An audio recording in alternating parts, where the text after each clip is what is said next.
Hey guys, Tbull here. Today I got a game in the Warspite for you. We're going to be talking about Battleship kind of play at its essence. Okay, so looking at commander, I typically ran Cunningham as the free-to-play commander. Gonna like the accuracy inspiration much more than Madden's, which is a nominal influence on your ship's build. So I like Cunningham. It works well with the British battleships in general, and if you don't have the Scharnhorst, if you're going strictly free to play, Cunningham is a nice option for battleships. It's one of the best ways to boost your accuracy. So that's why I always recommend Cunningham. But here, hotspot, it's the zoomed in version. I think we got a tier 4, tier 5 match if I recall. This is going to be kind of an ode to battleship play. This is how you do it, in my opinion. This is my school of thought on how to play battleships, okay? Note we're not going backwards. Battleship play is projecting your power on various points of the map, right? Battleship play is all about map control. The further away you are from relevance, the less map control you have, the worse battleship player you are, okay? So don't be backing up constantly. Don't be hanging out in the back. If you're not firing your guns on reload, you're not in the correct position.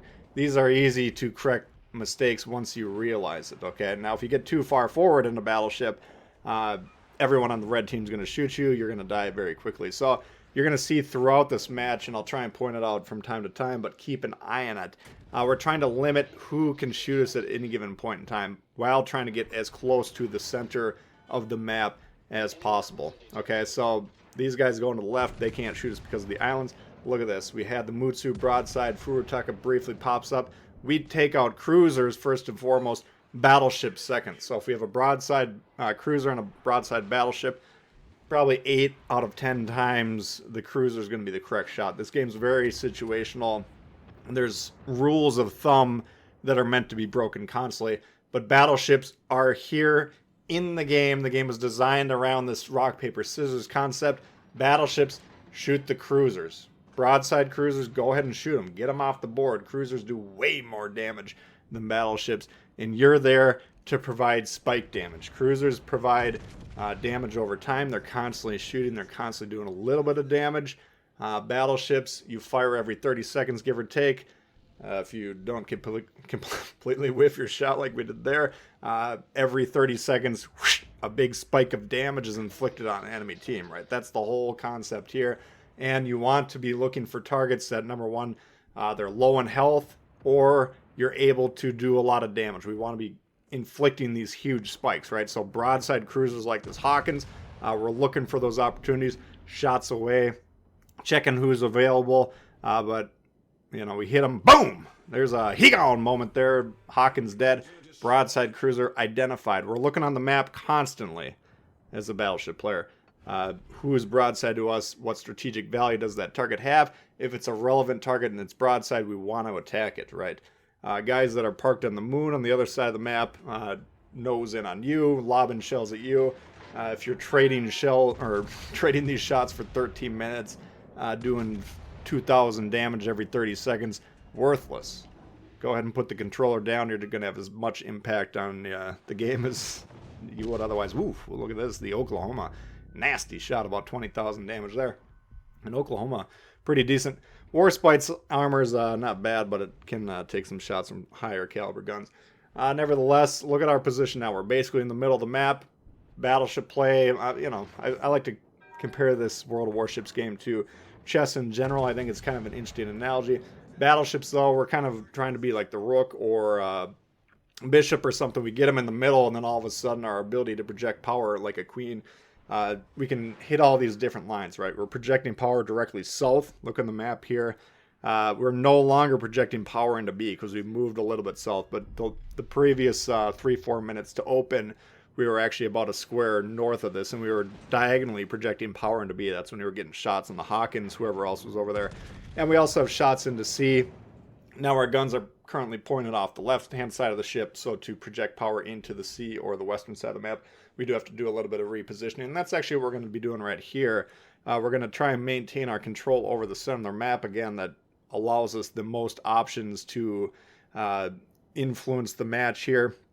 But I'm looking at these cruisers. I'm saying, okay, well, if they push forward aggressively, if they happen to wipe these guys out, that's going to be a problem. They can attack A. They can crossfire shots in here into this position. So there's reasons, and if they're potentially broadside as well, we wanted to get them off the board. But nevertheless, the guys to the northwest on the blue team, they rebuffed that red attack, kind of turned them around. Okay, then now that's not strategically relevant anymore. They're no longer threatening A, and they're not really threatening our team as much. So we immediately turn our attention back towards these guys. Tennessee's looking low. We do have a shot on him. On the map, you can see he's mostly broadside, not 100%. We might have a little bit of a ricochet here and there if we hit him, but in general, it's a pretty decent shot. Oklahoma, he's the one directly south of us right there. He's looking on the on the game screen. He looks kind of broadside, but if you look on the map, he's basically pointed more or less at us. Once again, keep checking the map. And visually, you always want to be doing this when you're aiming shots. How broadside is that guy? Is it an illusion? These ships are longer than they appear a lot of times, so they might look broadside, but if you look at the map and they're mostly pointing at you, not a good shot to take. So we're looking for these broadside. Pensacola coming back around. And once again, due to our position here, we're able to strike with a straight line into the gap between C and A. So we're trying to take him out there, relieve pressure. You can see the guys north of A are losing. And in fact, the team as a whole is losing. We're tied on caps, A versus C, but we're down a ship, and they've managed to kill some battleships. We've just managed to kill cruisers. So that's reflected in the scoring. They are up currently. But now we're kind of deciding, okay, well, we are losing. Well, okay, we tied it up there. Sure, fair enough. But in general, we've been kind of losing the fight. Looks like we're probably going to lose the West. We got a 2v1 attack going over there. And if that falls, then they're probably going to get A. So as a battleship, we're thinking 2-3 minutes ahead. Okay, what can we do to rectify this situation? Well, if we can grab control of B, and it looks like we probably will be able to. We got a couple red ships that are largely blocked by that island over there. Sure, the Mutsu's kind of moving off to the edge of the map there. And our nemesis, the Oklahoma, he's going to be the toughest player on the red team throughout this game. He's going to be largely blocked due to the two islands directly, running north and south between us. So I'm looking on the map saying, okay, we do have an opportunity maybe to sneak into B here if we can sit on there unmolested for 60 seconds. All of a sudden now we have 2 caps to 1, and even if we lose A, at least we'll get a little bit of a buffer in terms of score there. So we're thinking ahead of time in terms of that. Everybody else on the board is basically focused on slugging it out. A lot of battleship players will say to themselves, oh, we don't capture bases, we just sit in the back, we look through the telescope, we don't ever try and influence the score that way. No, look for these opportunities, right? There's no reason we can't move into B here. Sure, we're not currently projecting power to the west. Look at the island to the directly between us and the west. We can't shoot westward currently, and we're blocked. Basically the only ship we can really shoot is the Oklahoma, maybe this Pensacola if it goes south. So moving here, we've kind of reduced our options in terms of projecting power, but once again we are able to get some scoring going, at least if we're able to capture the base. We do get the Pensacola off, which is great. We tied it up again. In terms of ships, we're down 30 currently. 6 seconds left. We get a little bit of a reset there. A little bit more work to do to get this base. Oklahoma fires once again, and he's having a pretty good game against us. He's getting some decent damage, but he does manage to fire short there. We're up at the high caliber now. Pretty decent game in terms of damage. Not bad. We've doubled our ship's HP in terms of damage. The team is once again currently down a ship. But looking around, we're kind of evaluating the situation. Tennessee, 5,000 health or less. The Oklahoma south of us, 5,000 health or less. The Mutsu to the east is got about 12,000 health. So our ship has more health than these 3 collectively. And then we have an unknown ship on A. We haven't really seen much. I think it's going to be Nevada or something like that. We'll find out what's going on with him soon enough. But this is always the caution, okay? If you're evaluating the game, how aggressive should I be? What needs to be done at any point in time? If you're only basing that on the icons on the top there, we're missing part of the story here. And this is where the team HP concept gets into play. And this is why I think doing double our ship's HP and damage, for instance, is a useful metric, especially as a battleship player. Like, we've basically killed 2 full health battleships equivalent, and we've only lost 40% of our own health. So we have a disproportionate effect on the red team vis-a-vis our own, the effect that they've had on our team, vis-a-vis our own ship. So that's how we're kind of evaluating this.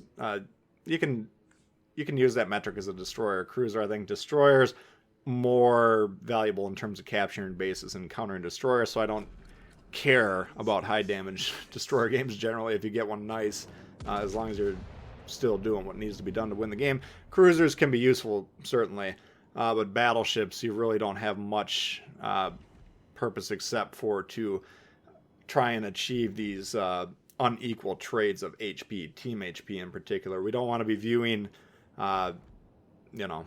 you want to be viewing HP as a team characteristic, rather than an individual one, because if we're going to try and win by killing every ship on the enemy team, we have to reduce the enemy team's HP to 0. So that's kind of the core concept behind that. Okay, we got B, they got C, or A and C, so that's a problem here. They have an extra ship, and by the way, in the background, their score is going to continue to increase. So rather than try and fight the Mutsu, which is not going to get spotted, because you can see there's an island between him and the cruiser, who's a one-shot, and we could lose track of him once he kills the Duca. And then there's another battleship to the east. Whatever, we need to make some plays here. Now, can I get to A or C? Well, take a look at the game clock. We got 4 minutes here, and if you know anything about battleships, they move slowly.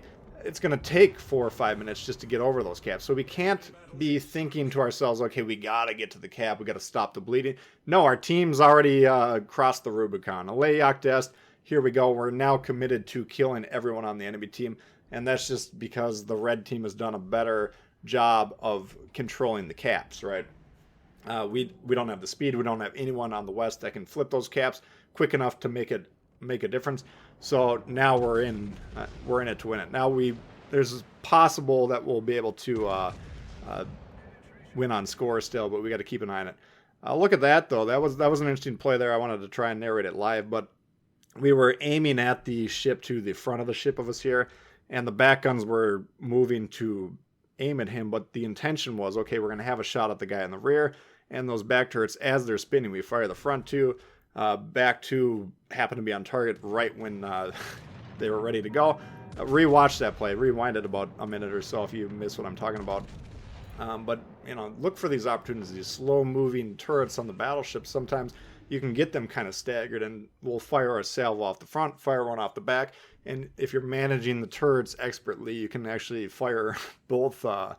You can be firing from both sides of the ship. Here's a critical play, though, and in order for red to win this game, Tennessee has to disengage. Why would you shoot there? Just sail off. You can see our battleship. He must be going out to lunch or something. They're anchored on the side of the island. He can't shoot Tennessee. He can't shoot Nevada. Tennessee, if he doesn't shoot, he doesn't get spotted. He sails off. They win on score, right? Once again, we cannot catch up on score because they have control of that. But he shoots. We kill him. Nevada, well, we're going to mainly be mostly angled at him, and he can't kill us. Come on, man. We're going to kill him long before he's going to get out. He's going to get us. So we're going to wind up with a crack, and we're going to wind up with about 150k. But more importantly, we've really controlled this match with the positioning. That's the important part. So maybe watched it a couple times. I thought that was a pretty good, well-played Battleship game in my own opinion. You guys let me know what you think in the comments. So if you like the video, please hit the thumbs up. New to the channel, consider subscribing. Questions, comments, leave them below. And we'll see y'all later. Peace.